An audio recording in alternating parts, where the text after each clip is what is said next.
how Fugen town on a cold and stormy night, with the snow blowers roar and taillight arrows, a case not black nor white.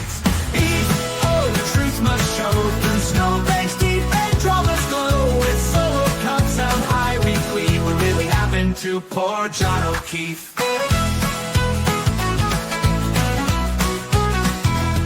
Karen, she took the stand with the world glued to the stream. The whispers flew like nor'easter winds. Was it love or a deadly scheme? Oh, the justice flow like bourbon round the backyard snow, with neighbors watching cold and tight. Did you pack up wrong with the frame that night? Hey, you guys, it's Mo to break down day 14, and what a day 14 it was. We are in week 4. The day started out with the state whining about the defense bringing in Brian Higgins sort of as a third-party defense, a Bowden defense, and they want the defense to prove that he did it, which I didn't think the defense had to prove anything, but I'm not a lawyerologist, so please feel free to go into any of the lawyers that are streaming and ask them, because I'm not quite sure. We still have Yuri Butnick on the stand with Alan Jackson crossing. Now, I will say that, like him or not, Alan Jackson has a more coherent way of questioning. Even if he bounces around, he sticks in the same subject, and kind of gives you a place where, if you're writing notes, and especially the jury, if you can have notes on one thing. He asks one subject and then he switches. So the first subject was about the plow driver who didn't see a man or anyone in the yard at at 1:30 a.m. No Ford Edge on right by the flagpole, nothing there. The Ford Edge was noticeable to him because it had to cause him to move with the plow because it was impeding his way. Now, nothing was there at 1:30 the first time he documented that he went down this road, but at 3:30, the Ford Edge had been moved to that particular spot. And then we went to the One Meadows Ring doorbell. There was, pointing out that there was no video of the return, that the state police had gotten a search warrant and evidence return by Ring, the kind of key log, who got in, who got out, what they did. John O'Keefe had the Ring app. Karen did not. He was the only one that had access to it remotely.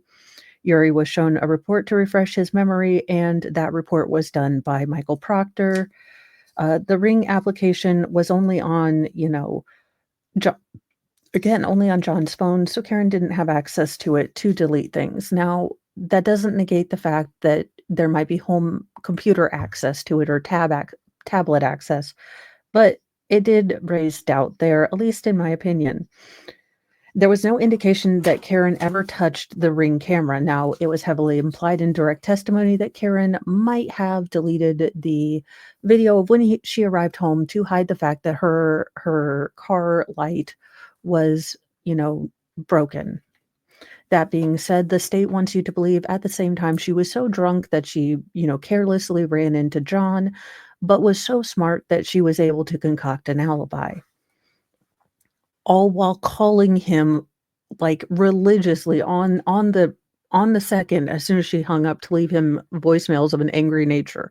Okay, all right. Now we went then into group text, admitted, and it was really interesting, and I do think that Jackson and the team were very strategic about this. They were basically able to prove what an entire douchebag Proctor and the entire MSP team was, because not only was Yuri in that, but it was Yuri, Fanning, DeChico, Proctor, Kowalski, and Buchanan. And one of those is actually Yuri's supervisor. So him talking about wanting to find news that Karen Reed was art-tarded, if you will, and everything, just absolutely gross. But, Yuri claims that, Michael Proctor didn't show, integrity or what integrity. The The investigation was integrity-filled. Now, we basically showed Ianetti's photo, the whole "I hate him, I'm looking at his art-tarded client's, photos or phone right now, no nudes yet," to which someone did a, boo face or something.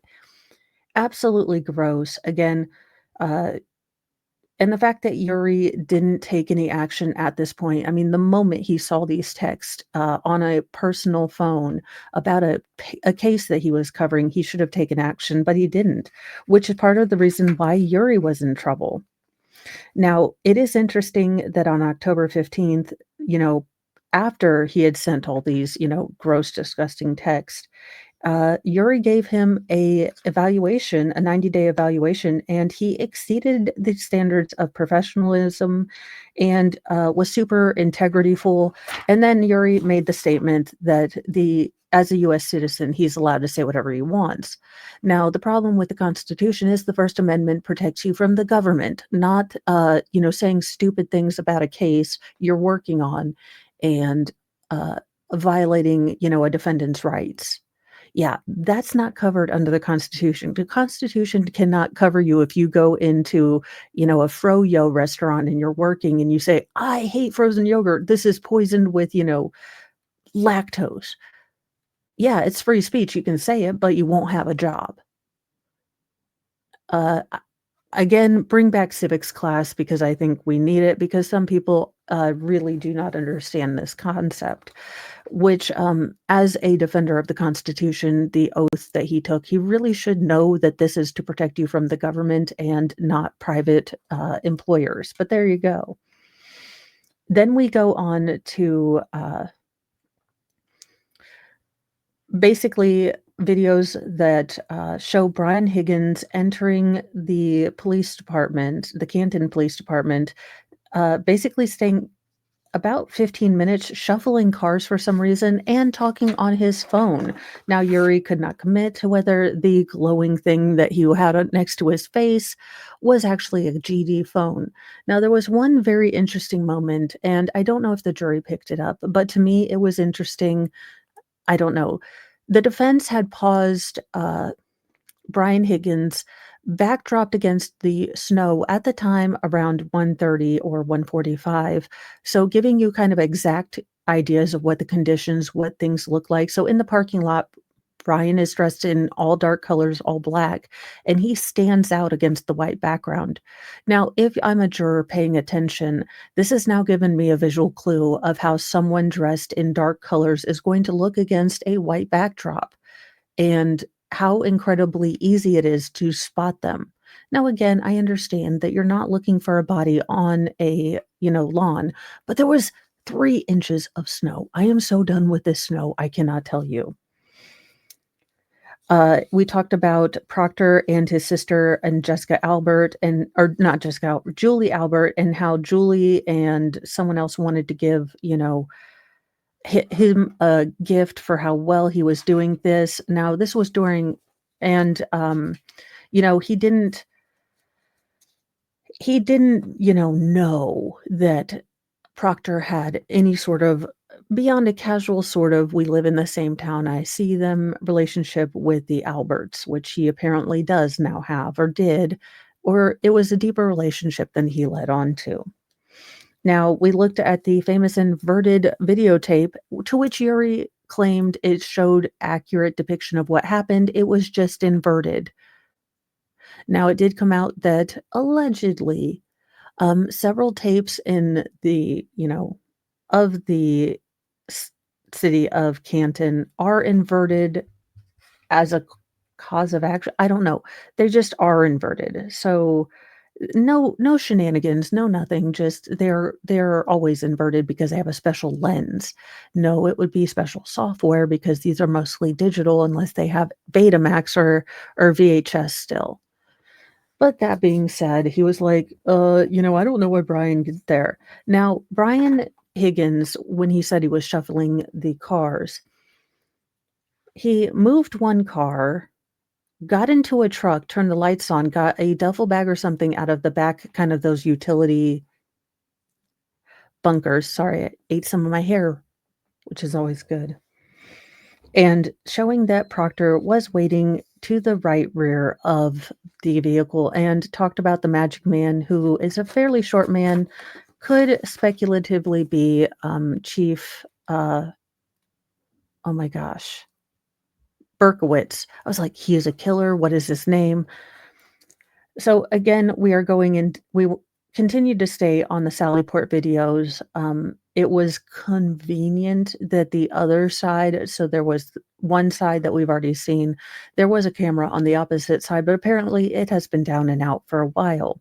Then we went into the voir dire, because Bev wanted to have voir dire before the defense explored any further the relationship between Chris and Julie Albert and Michael Proctor. Yuri basically said he had no idea. He, checked. He was a great supervisor, and he, questioned his, you know, case manager to make sure that they didn't have a relationship. Proctor said not, and he didn't care. So there you go. That's what happened with that one.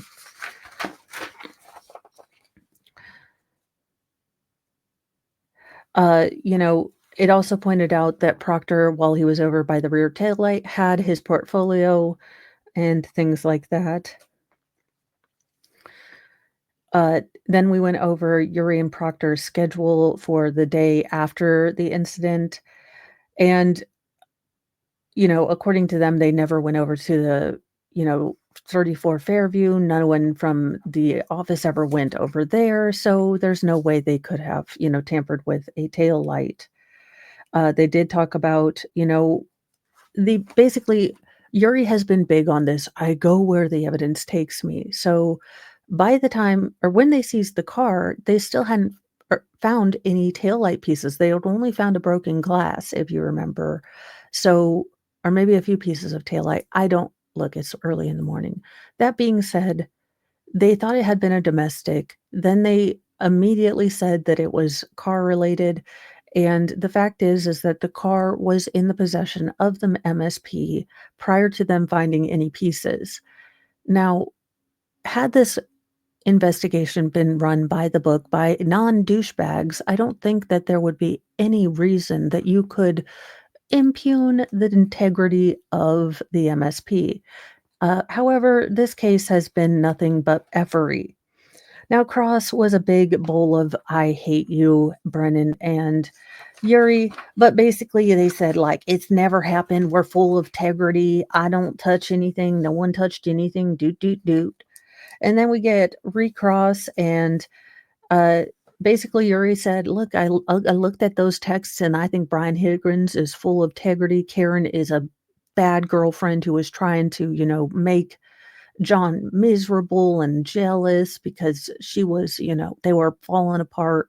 Again, I don't like the fact that Karen was trying to step outside her relationship. I'm not a fan of cheaters. It doesn't paint her in the best light, but a cheater is not a murderer. So there is a distinct difference. You can be a cheater and not have to murder. But I do think that, um, again, as a juror, it would make me not like her as a person. It is kind of one of my lines that you don't cross. That being said, she's not the state hasn't proven anything other than you've got a bunch of witnesses who can't remember what they saw, do remember Karen's guilt, but don't remember a whole lot else. So that's kind of where we ended our day. We did go about 10 minutes long.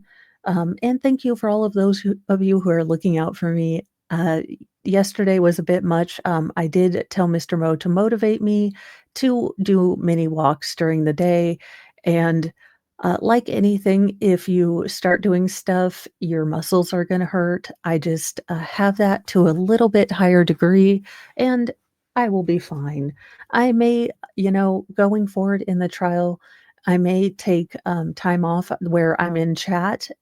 When there's bad days, I probably will get off camera. I didn't expect yesterday to be a bad day, but I did go walking twice, and I do know that my body is not going to like it, but I want to get stronger, get healthier. So thank you guys so much for your kindness and understanding and supportive words yesterday. That is what I have for today. Not sure who's going to come up next. Allegedly, it might be Paul and the kids, and I hate the fact that the kids have to testify. I don't think they bring anything to the case other than kind of emotional manipulation, and these children have been through god awful trauma, mother, father passing away, then their, father figure uncle. It is just horrific. It is more pain and suffering than any human should have to go through at such a young age. And I can't imagine look, I know Peggy doesn't put her best foot forward, but my mama heart breaks for her. She's lost 2 of her 3 children, and I can't imagine that pain. I can't imagine what it would do to you as a person. It might make you cold, it might make you mean, it might make you incredibly hard to be with, but that kind of heartbreak is just something that no parent should have to do. 2 out of her 3 children, so I do give her a lot of grace. Um, but we will see what happens. I really hope the state changes its mind on the children. I think it's so gross, just really gross.